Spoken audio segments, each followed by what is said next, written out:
Hello students, myself Vartika Agrawal. This is our second video on the topic Human Resource Management. अपने last video में मैं already discuss कर चुकी हूँ कि ह्यूमन रिसोर्स मैनेजमेंट का क्या मीनिंग है, एज वेल एज हमें इसे पढ़ने की नीड क्यों है और ये किस तरह से किसी ऑर्गेनाइजेशन की वर्किंग में हेल्पफुल होता है. Now today in this video we will discuss about the features of human resource management. हम उसके फीचर्स की बात करेंगे कि अल्टीमेटली जो हम human resource management which is a essential element for the running of any organisation और a business, तो उसके फीचर्स क्या हैं. जब हम HRM पढ़ते हैं, मैं आगे अपने वीडियोस में ह्यूमन रिसोर्स मैनेजमेंट को HRM ही जनरली बोलूँगी. तो जब हम HRM पढ़ते हैं तो इसकी फीचर्स में सबसे पहला आता है that is it is a part of management discipline. HRM अपने आप में कोई इंडिविजुअल कंसेप्ट नहीं है. This concept is basically a part of management. जब हम मैनेजमेंट पढ़ते हैं तो आपको ध्यान होगा मैनेजमेंट का पूरा जो डिस्कशन है that is divided into 5 parts: planning, organising, directing, staffing and controlling. तो वो जो स्टाफिंग हम पढ़ते हैं, उस स्टाफिंग को जब हम ब्रॉड सेंस में स्टडी करते हैं वो अपना एक अलग सब्जेक्ट एक तरह से बन जाता है या उसका ही एक एलिमेंट है मैनेजमेंट का, that is known as human resource management. As well as जब हम मैनेज करने की बात करते हैं तो आप देखते हैं कि हमारे यहाँ मैनेजमेंट में हम अपने ऑर्गेनाइजेशन की वर्किंग्स को डिफरेंट पार्ट्स में बाइफरकेट करते हैं, डिफरेंट सेक्शन में डिवाइड करते हैं. लाइक दैट, जैसे production department, marketing department, finance department. ऐसे ही आज के सिनेरियो में एक जो सबसे इम्पॉर्टेंट डिपार्टमेंट है जो इन सभी डिपार्टमेंट को सर्व करता है that is a human resource department. तो कहीं ना कहीं it means to say that कि HRM is a part of management. Secondly, it is a process. Human resource management कोई ऐसा नहीं है कि it is a term just you have defined that. It is ultimately a process and even a continuous process. क्योंकि हम continuously किसी भी organisation में जब वर्क करते हैं तो वहाँ पे हमें एम्प्लॉयज़ की नीड होती है and it is a very continuous process की रिक्रूटमेंट एम्प्लॉय का करना, उनका सिलेक्शन करना, उनके ट्रेनिंग एंड डेवलपमेंट से रिलेटेड एक्टिविटीज़ पे वर्क करना, उनका कॉम्पेंसेशन, बोनस का एक्टिविटीज़ को देखना, उनके डेवलपमेंट के लिए, देन आपका इंडस्ट्रियल रिलेशंस को मेंटेन करना, जो एम्प्लॉय आपके यहाँ हैं उसको आप रिटेन किस तरह से कर पाते हैं. तो it is not a static concept, it is a continuous concept, it is a going on concept.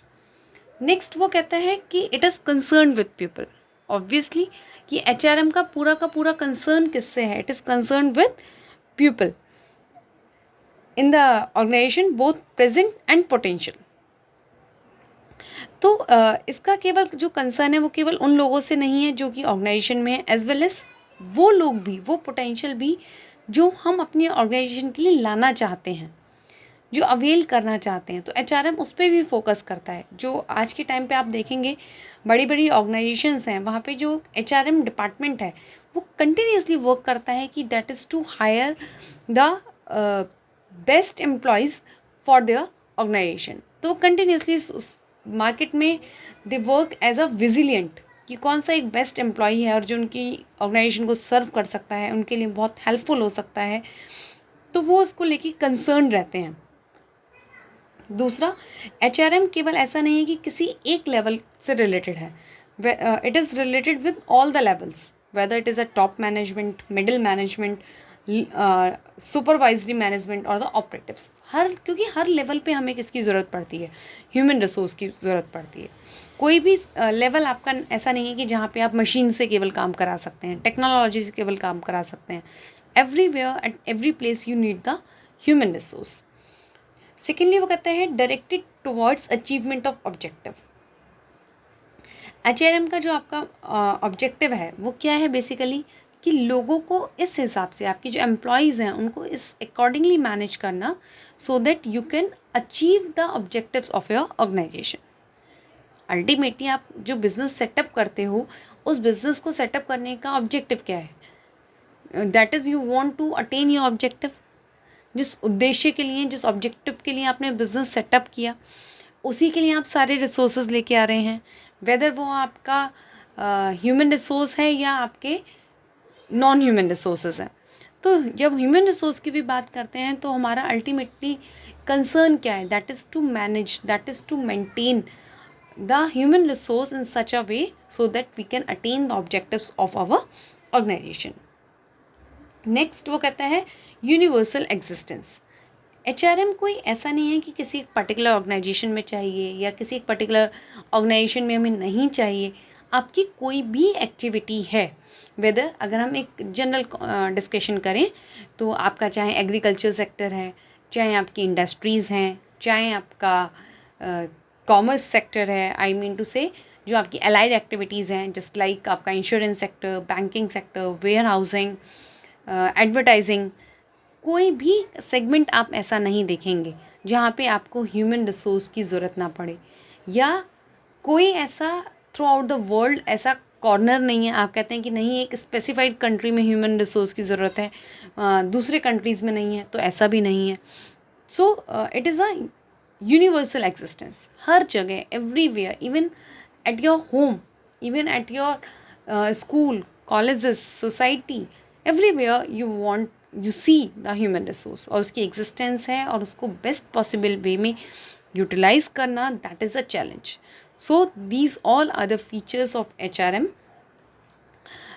That is, it is a part of management discipline, it is a process, it is a continuous process, it is concerned with people, it is directed towards achievement of objective, and it have a universal existence. Now we move towards the scope of HRM. हम जो next topic आज cover करेंगे that is a scope of HRM. जब मैं scope of HRM की बात करती हूँ तो हमने इसको 3 पार्ट्स में बाइफरकेट किया है. The very first one is personal aspect, second one is welfare aspect, and the third one is industrial relation aspect.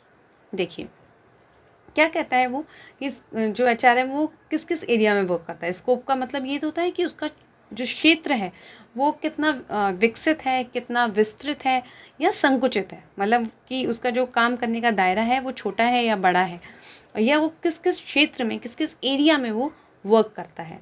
तो जब हम HRM की बात करते हैं तो it is a very it covers it a very broad area, और we can say its scope is very wide.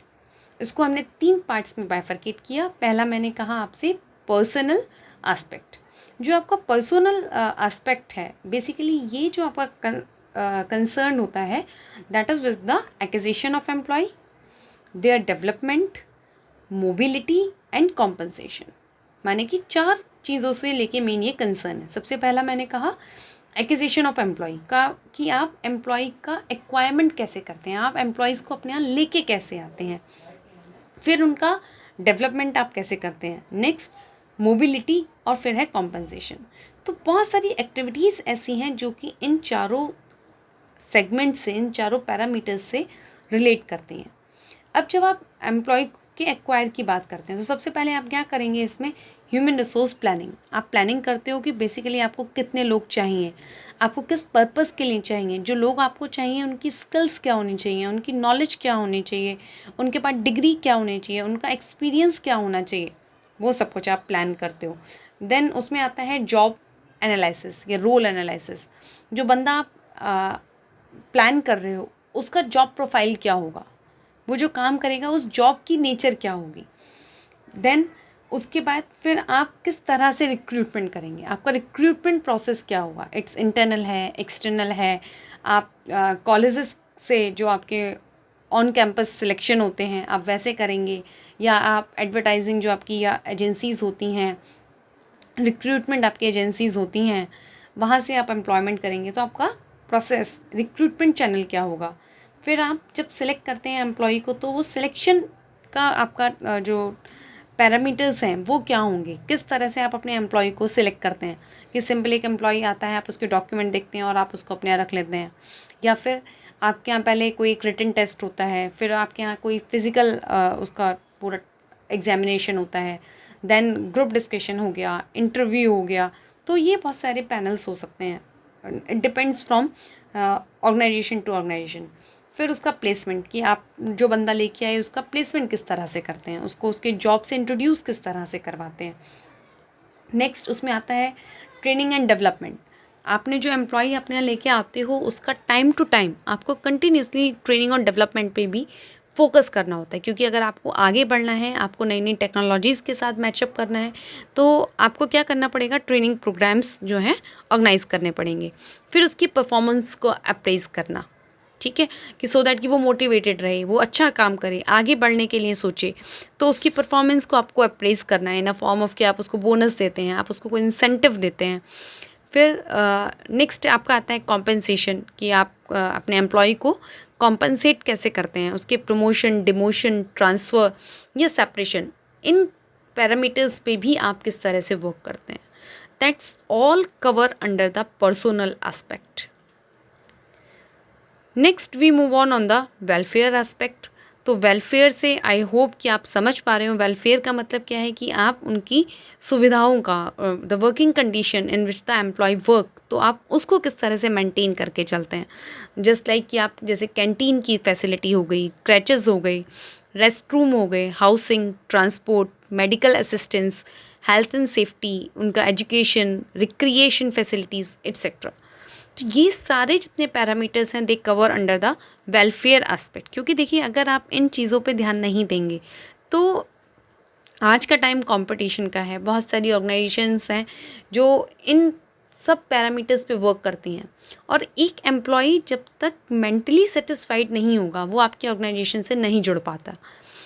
मान लीजिए वो आपके यहाँ आके काम करता है और उसको एक कप चाय भी नहीं मिल पाती, आपके यहाँ कैंटीन ही नहीं है, तो माइट भी पॉसिबल कि वो अपना एक अच्छे तरीके से काम ना कर पाए, या आपके यहाँ रेस्ट रूम्स नहीं है, मेडिकल की कोई फैसिलिटी नहीं है, अचानक कोई चोट लग जाती है, कोई प्रॉब्लम हो जाती है, आपके यहाँ फर्स्ट एड अवेलेबल नहीं है, आपके यहाँ कोई हेल्थ एंड सेफ्टी मेजर्स, जैसे आपकी जो प्रोडक्शन कंपनीज़ होती हैं वहाँ पे proper health and safety measures होते हैं, लाइक दैट कि जैसे सपोज़ कभी कोई शॉर्ट सर्किट हो जाए तो उसके लिए आपके क्या इंतज़ाम है, सपोज़ कभी कोई आग लग जाए तो उसके आपके यहाँ क्या प्रोविज़न्स आप लोगों ने लिए हुए हैं, क्या मेजर्स आपने लिए हुए हैं, तो वो सब किस में कवर होता है, आपका वेलफेयर एस्पेक्ट में। And the third one is industrial relation aspect.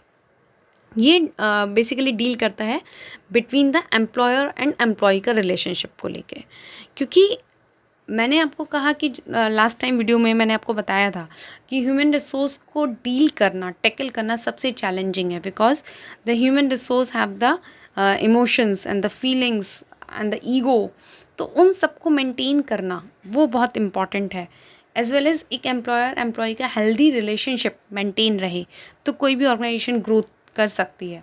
अब उसके लिए जैसे कई बार कोई मान लीजिए कोई प्रॉब्लम हो गई, कोई ग्रीवियंस किसी एम्प्लॉय को, किसी लेबर को जनरेट होता है, तो आप उसे कैसे हैंडल करते हैं।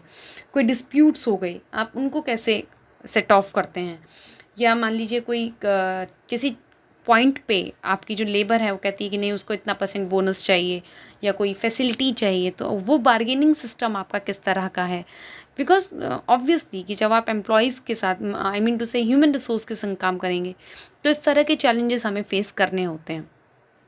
तो वो जो एक एम्प्लॉयर एम्प्लॉय का रिलेशनशिप है वो आप कैसे मेंटेन करते हैं कि एम्प्लॉयर एम्प्लॉय को समझे और एम्प्लॉय भी एम्प्लॉयर को समझे। तो ये जो तीनों पैरामीटर्स हैं, इन तीनों पैरामीटर्स पे HRM वर्क करता है।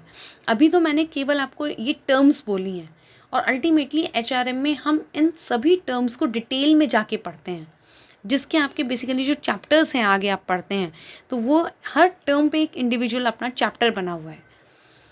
इट मीन्स कि द स्कोप ऑफ HRM आपको समझ आ रहा होगा कि it is very wide, it covers all the aspect. जब आप एक एम्प्लॉय के तौर पे किसी फर्म में एंटर करते हैं और आप एक एम्प्लॉयर के पॉइंट ऑफ व्यू से सोचते हैं कि आपका जब एम्प्लॉय आपके यहाँ आता है तो वो किस तरह से आपसे जुड़े, वो किस तरह से आपके यहाँ आएगा, वो किस तरह से आप उसको अपने यहाँ रख पाते हैं, रिटेन कर पाते हैं, वो सारे के सारे डायमेंशन किसके अंदर कवर होते हैं, वो सब कुछ आप पढ़ते हैं HRM में, और वही क्या कहलाता है, स्कोप ऑफ HRM।